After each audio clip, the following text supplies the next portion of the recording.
we are given the integral of dx over the square root of 1 plus 9x squared, and this immediately appears to me to be a trig sub problem, but it's a little bit confusing because we've got a 9x squared here and a 1 there, and that typically shows that it's not something that we can easily perform a trig sub through. And that's because when we go to purge the constants out front, we're going to have a 1 and then a 9 under the radical, and that's not something that we can easily separate and put to the front.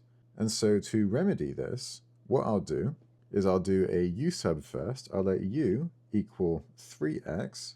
In this case, the derivative of u is just 3 dx.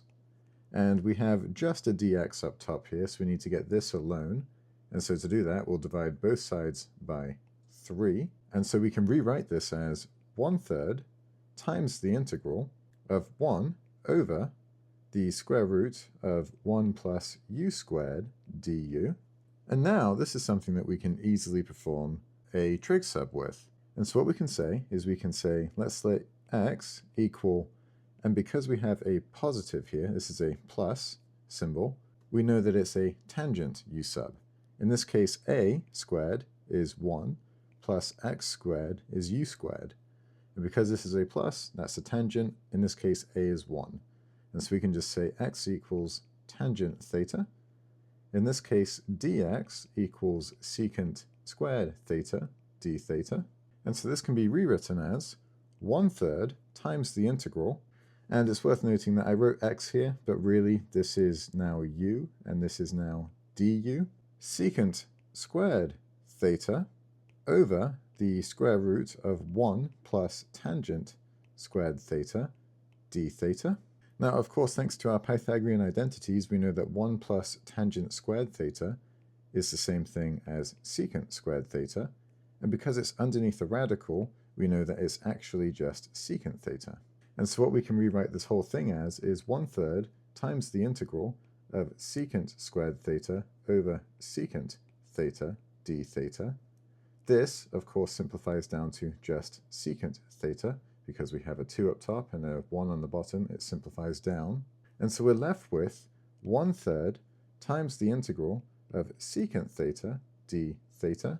And of course, secant theta as an integrand is a famous integrand because it's so difficult to crack unless you just memorize the answer. And so using our memorization tricks, we know that the integral is 1/3 times the natural logarithm of the absolute value of secant theta plus tangent theta. And in this case, because we don't have any bounds, this is an indefinite integral, we must add a constant at the end. Now, to finalize this, we need to change this from terms of theta back into terms of x, like we started with. And so we'll start by plugging in our u value here. We got u equals tangent theta. So we'll write u equals tangent theta. And so of course that means that here, this tangent theta is simply u. And now to solve for our secant theta, we need to draw a triangle. So what we can say is that this is a right triangle, and this is where our theta is. And because tangent theta equals u, that means our opposite over our adjacent is u. So we have opposite over adjacent.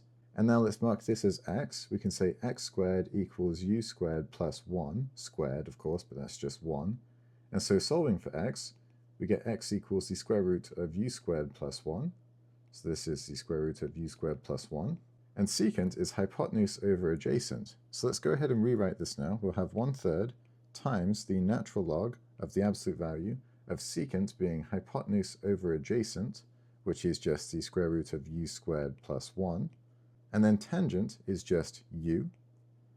We'll add our constant at the end. And now we just need to fill back in our original u sub, which was that u equals 3x. And so coming back down here, we'll solve with 1/3 times the natural log of the absolute value of the square root of 9x squared plus 1 plus 3x. And then we'll add a constant at the end. And now we can just distribute this 1/3 across the entire thing, and we'll say ln the absolute value of the square root of 9x squared plus 1 plus 3x over 3 plus a constant. And this is the final solution to our integral. If you have any questions, leave them in the comments below. Otherwise, I hope that you found this helpful.